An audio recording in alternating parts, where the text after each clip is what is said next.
What's up, guys? Static in the Attic. Let me show you guys what I deal with all of the time producing these videos. First off, I'm quite comfortable with the fact that I don't know everything, and I don't presume to. I am just working based off of the information at my disposal. Now, once I release this information and it gets out to thousands of other people, then I learn something new almost every video that I put out off of the comments. So this is a very good example of that. In this video, I pointed out that shibboleth, the shibboleth story in the Bible, means ear of corn, and that I had also found an academic paper dated 1972 that was talking about corn pollen being found in the soil samples from the 1300s. Now, we're all taught in school that corn is a New World crop and was introduced to Europe after the European settlers came to America. Then, after the video is released, I get this in the comments. Corn is what Europeans refer to as wheat, or basically any cereal. There were a couple of comments like this from people that live over in Europe. I just took a screenshot of the first one I found. But at least 3 different people said that corn is a generic term for cereals. Okay, that's something new. That's something that I didn't know. Fine. But then there's also comments like this. In Rosslyn Chapel, there's a carving of an ear of corn. And as soon as Daniel had mentioned this, I did remember that. And it's true. This is Rosslyn Chapel that was built before the official dating of when Columbus set sail. And it sure does look a lot like they are trying to portray corn there. So this goes against the narrative of the Columbian Exchange. Also, someone commented, I've never heard of this one before, that Pompeii has tomatoes and pineapples in a fresco. And sure enough, when you look, it looks an awful lot like pineapples and tomatoes, both supposed to be New World plants. So in a case like this, I'd say it's still debatable, and, depending on new evidence coming to light, definitely leave the video up, because it's not just proven false. But now let's look at the video that I released this morning, and I pulled it, and I'll just give you the quick rundowns of the high points of this video. They have an excavation going over in China of this dinosaur. It's 70% complete, and this is considered a national treasure level find. It is extremely rare, like unicorn level rare, to find a 70% complete dinosaur fossil. Now, this leads me to ask some questions about the official narrative on things, because there's only a handful of universities in the world that are allowed to actually store the remains of these fossils. They keep these under very tight lock and key, so just the fact that it's extremely rare to find 70% complete dinosaur, tells me that there might be room for some interpretation, let's say, in there. Especially when you find out that there's only 15 complete T-Rex skulls that have ever been found. This is one of them. And it just happens to have came out of the Rainbows and Unicorns quarry. And then after being taken to a lab where only a handful of people are in there having access to this thing, then they excavate it and it comes out looking like this, and they call it the Hollywood specimen. Now, if I take into account that Piltdown Man was taught in school for over 50 years as proof of evolution, until after 50 years, some objective scientists came in, they examined the remains and said, no, this is bunk. This is a complete hoax. Well, knowing that, it does make me question, who has handled these remains, who saw it through to this point. I know for a fact that they find big giant bones out there. I've been to Dinosaur National Monument myself. And when things come out of the ground while, all the whole class is there, it looks like this. This is another T-Rex skull being pulled out of the ground. By contrast, this is the skull of a Gomphotherium, which is supposed to be an ancient relative of the woolly mammoth, being pulled out of the ground. And looks an awful lot like a T-Rex skull when it's coming out. So this does lead me to question, is what we're seeing at the museums actually what they're finding in the ground? The other main point of the video is that the 70% complete national treasure level dinosaur being excavated, they date it at 180 million years old because of how deep it is down in the strata. That's how they date these things. They have a formula of a consistent, say, 5 centimeters of sediment laying down every year, and that's the way they gauge it. However, right after that in the article, they explain that due to being on a hillside, they're in a hurry to get this thing excavated because if it rains, it's all going to fill up with sediment. So doesn't that prove the fact that the sediment layers in this particular area build up faster than, say, if it was found out in a desert where Dinosaur National Monument is? I also pointed out that every time they find these types of fossils, they find them in groups. There will be dozens of these dinosaurs all in the same area. Now, when was the last time you found a dozen raccoon carcasses? Because that's where they go to die. It just doesn't happen. This would indicate to me that they were all washed up into the same area in a catastrophe. Also, it doesn't take millions and millions of years for something to fossilize, as evidenced by this fossilized leg in a cowboy boot.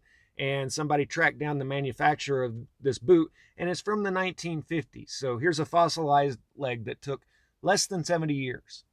Now, here's why I pulled the video, is because in the video, I made it perfectly clear that, hey, how do we know that these aren't the bones of just bigger animals back then, and they're just giving us a story that they look like the dinosaurs from the museum? Anybody that watched that video would get the clear interpretation that I was saying that dinosaurs didn't exist. It was a hoax. And within a matter of minutes of this comment being made, I decided, I'm just going to go ahead and pull that video and redo it. Why? Because in light of new evidence, I no longer think that way. I do believe that what we have here is the genuine article, and so I'd rather share this information and just do away with the bad information that I'd put out previously. Hey, I'm human. I make mistakes. I was wrong and I admit it. There, it's that simple. I'm not going to keep making video after video trying to prove that I was right. This new evidence is concrete enough to make me change my mind, but a lot of you out there in the comments know that disagree with me that unless you change my mind, that I am going to keep arguing my point of view until somebody proves otherwise to me. Because that's what you do. You make a hypothesis, you provide evidence, and until somebody proves you wrong, then you keep working with it. Sometimes I prove myself wrong. No big deal. Last year, I pulled dozens of videos off of YouTube and upset a lot of people, and I apologize, guys. But I realized that I was caught up in a game that I didn't want to be caught up in.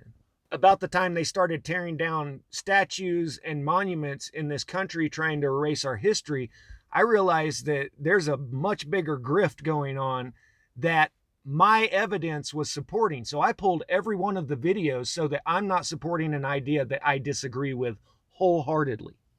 It's literally one of the first planks of the Marxist agenda to erase the history of the peoples that you are conquering. So I'm not going to play any part in swapping out true American history for a different narrative that is built on very circumstantial evidence. Now, I'm not insinuating that other creators are putting out misinformation on purpose, but when people make the same type of video over and over again and omit a ton of evidence that goes against what they're claiming, it does make me suspicious. But that will be addressed in another video. Let's get back to the dinosaurs. These are known as the Ica stones, ICA. In the 1960s, a local farmer was selling rocks he had found in caves and gorges near the city of Ica, Peru. These stones are composed of andesite, which andesite is a number 8 on the hardness scale, where a diamond is number 10. So these are incredibly hard stones and very hard to carve. They are shallowly engraved with a variety of images, including carvings of humans, advanced medical procedures, advanced technological instruments such as telescopes and flying machines, animals, dinosaurs, and even humans riding dinosaurs. Over the years, the farmer that discovered them had acquired thousands of these stones. Eventually, the archaeological community heard of these rocks and began to investigate. The farmer was arrested and confined by the government of Peru for selling national treasures, and upon his release, he recanted his testimony and confessed that he had carved them himself. In 1966, Peruvian physician Javier Cabrera became interested in this, and he purchased more than 300 of these stones from the farmer and his brother. Dr. Cabrera asked the farmer where he had found the stones, and the farmer was evasive and maintained his story that he had made them himself for fear of being put in jail for the rest of his life. It had been determined by some that he was coerced into his confession. A total of about 15,000 of these stones have been recovered. The bulk of these stones are stored in the Inca Stone Museum in Peru. And I'm sure that these are stored down in the basement, just like the Smithsonian in America. So after being faced with jail time, the guy just said, okay, it's a hoax. I carved them myself. Let me go.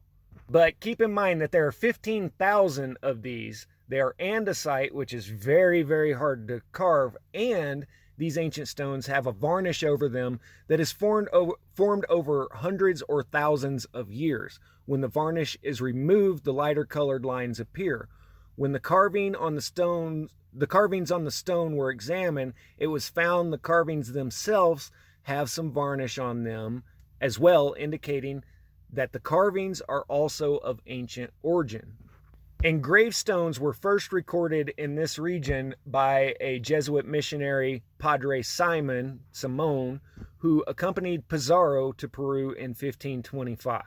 Now, you guys know how much I distrust the society's interpretation of our history, but he did make a note of this all the way back during the time of Pizarro, the very first people to walk into Peru.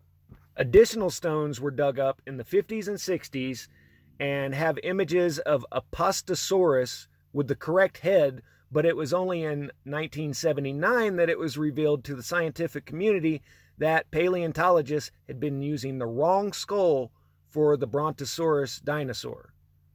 Now, we've all seen this Brontosaurus Jurassic Park. Here it is for scale. And here it is on the old stones, and it looks like not only did they exist, but it looks like they were domesticated. Now, the fact that there are 15,000 of these stone carvings, and they do in fact have the varnish that old objects get on them that can't be faked. It's only time that will do this to an object, is reason enough for me to pull a video saying that I didn't think that the story about dinosaurs was true. Now I pretty well think that, yeah, it was true. I don't think these were fakes. And in the big picture, this even helps support my theory of why Dinosaur National Monument is right where it is underneath the old Lake Connibus, because I think they got washed up there when that lake released. But I'll explain all of that in my video on how the Grand Canyon was formed. It's been a long time since I've covered that information. And not only does this go against the mainstream's idea that it was millions and millions of years ago when dinosaurs walked the earth, because all of these show very clearly that humans and dinosaurs lived side by side. Sometimes they rode the dinosaurs, evidently. But right here, we've got an official dating of a Nazca vase, 400 to 700 AD.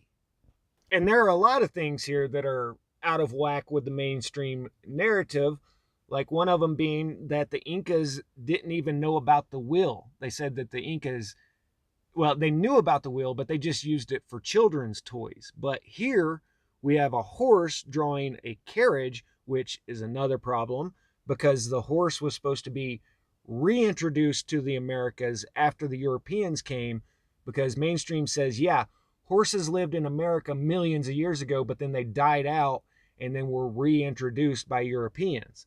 This right here says otherwise. These next couple of photos show men fighting with T-Rex, but notice in this one, the scale of a man with T-Rex there is about 1-to-1. They're showing them just about the same size. But in this image, you can see that the dinosaur is about twice the size of the man. I've read several accounts on here that the Incas did say that there were giants that used to live there. Even Magellan, when he first rounded the southern tip of South America, the land of Patagonia, he said that there were giants there, people that were twice as tall as the average man.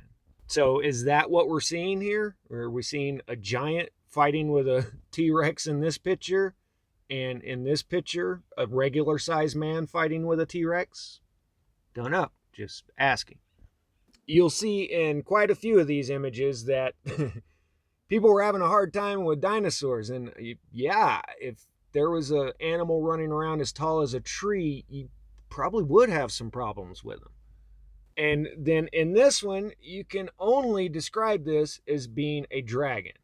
Now, I've said this many times. I think that dragons were real creatures here on the earth, and that when strange meteoric phenomena started happening in the sky, what they were seeing in the sky could only be described by things that they already knew. So they described it as a fire-breathing dragon, as to where the terrestrial dragons that we had probably didn't actually breathe fire.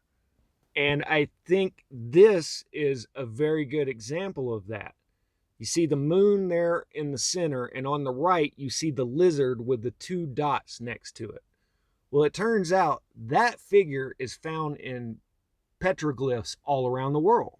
The image on the top left was produced in a lab by however they produce plasma, but you can clearly see that that's a plasma projection of a stick man that is drawn and found all around the world.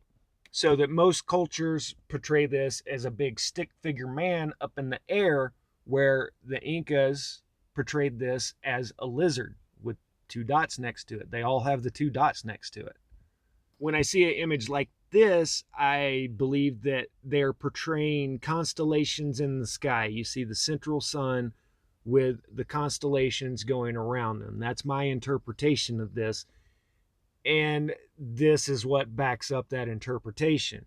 How can you look at this carving and see anything other than a man standing there with a telescope looking up at the sky while a big, huge comet is coming? Maybe that comet that wiped out the dinosaurs was much sooner than we're being told. And I'm actually really glad I was wrong and somebody pointed me towards this, because this goes a long ways in my timeline of things. I'm not going to get into it in this video, but for me, this is a very great find. Now, if I were a mainstream scientist, I would try to write this off as the guy is playing a flute. But, I mean, you can clearly tell that it's not being put up to his mouth. That is the only thing I can come up with being devil's advocate here. This is clearly a guy looking through a telescope at a comet up in the sky. And I believe that as this object came closer and started producing plasma events, and who knows, it could have been, straight up lightning bolts between the sun and this thing, but it started forming different images that get portrayed in a different way all around the world. But you can clearly see the serpent in the sky in this photo. Those are very clearly stars with the serpent, but look at what the serpent is wrapping around. You see that shape there? Well, this is known as the cosmic thunderbolt. It is found in every ancient culture around the world because they all witness the same events. I really don't think it gets much clearer than this. Now let's put all of this together. Look at the stone down on the bottom left. You see a guy kneeling down with a telescope. Below him, you see the cosmic thunderbolt. To his right, you see the stick man, or the way they portray it is a lizard. And just above him, you see the monkey with the big swirling tail and then to the far right, you see the hummingbird. Now, if this made you think of the Nazca lines, you're definitely not alone. I did too, and these stones were found in the exact same area. It's been a huge mystery for a long time why these big, huge images are carved into the desert floor where nobody can tell what they are unless you are up in the sky. Now, could have all of this had something to do with cosmic phenomena that the people were observing at the time? And here's another image very clearly showing a guy with a telescope looking up at a comet. Guys, there's 15,000 of these. Just type in Ica stones and knock yourself out. Right here, they have two people sitting each side of the sun, blowing a breath out to make sure that you get the idea that they're trying to portray, that you blow air out of your mouth. So what's going on here? The sun is blowing down on the temples and creating a lot of strong winds on the earth. In this one, some people interpret it as the Incans doing heart surgery. What it looks like to me is you see the soul leaving out through the mouth and them doing surgery trying to save his life. That's one possibility of it. But here you definitely have a picture of a heart, just plain as day. And then here you have two people on the side of someone with their heart out. Now, is this where we get the whole story of human sacrifice from, that they ripped the live hearts out of their victims? I see it as a very definite possibility that they took something that was true, a heart surgery, and twisted it around into something bad, a sacrifice.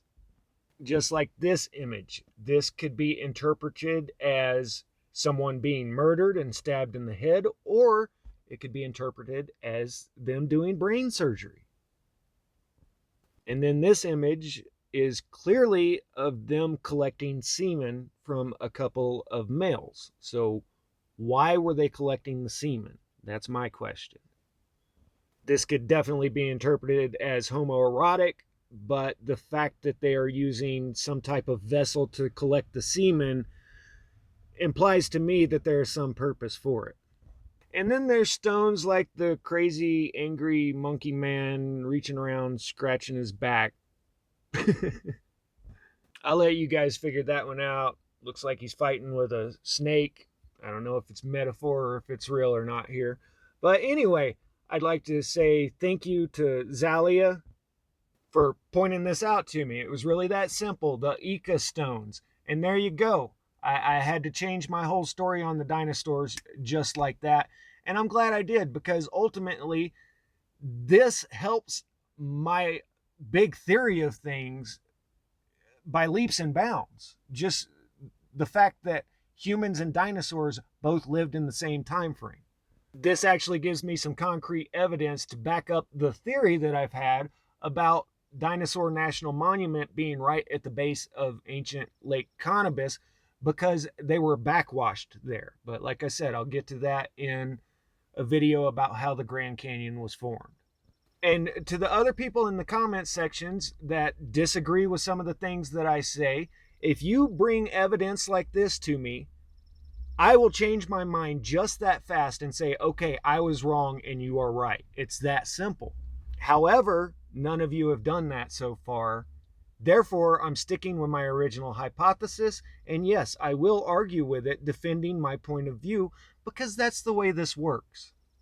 And when I see other people making videos saying things like, we have no proof that our modern culture built San Francisco, Salt Lake City, or any of the world's fairs, when there are hundreds, probably thousands of photos that I have seen of these things being built, then I'm going to have a problem with that, because they're ignoring a whole ton of evidence to support their claim.